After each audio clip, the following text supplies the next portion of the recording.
नाज़रीन, मीरपुर माथिरे में हथियारबंदन हथां क़तल थी वियल सहाफ़ी तुफ़ैल हैदरानी जी बैटरी सदमे में फौत थी वई आहे।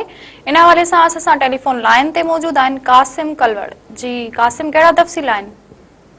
जी, मीरपुर माथिरो में 2 साल अॻु ॻोठ पीरबख्श हैदरानी में 3 वेसा प्लाट तां हैदरानी बिरादरी जे विच में झेड़ो थी पियो हुयो, जंहिं जे नतीजे में वकील नूर हसन हैदरानी जेकी धुर आहे उन जो नौजवान आमिर वल्द खलील हैदरानी जेको आहे 2 साल अॻु में क़तल थी चुको हुयो।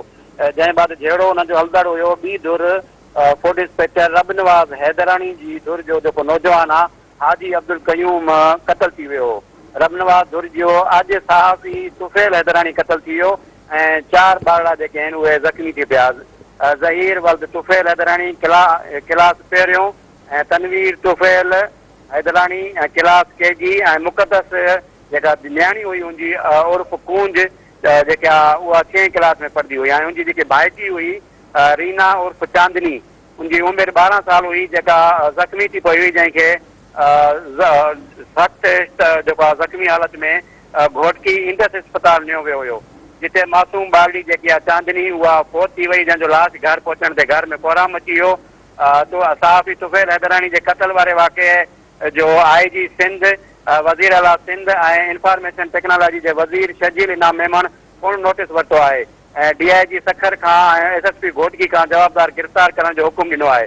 ॿिए पासे SSP घोटकी मोहम्मद अनवर खेतरान वाक़े वारे हंधि पहुची वियो। सहाफ़ी तुफ़ैल हैदरानी जे क़तल वारे हंधि पहुची करे मीरपुर माथिरो पुलिस खे हिकमत अमली सां जवाबदार गिरफ़्तार करण जो हुकुम ॾिनो आहे। होॾां मीरपुर माथिरो पुलिस वाक़े में मुलविस 2 जवाबदार अरफान वल्द सुभान हैदरानी ऐं इमामदीन वल्द रियाज़ हैदरानी खे गिरफ़्तार करे वरितो।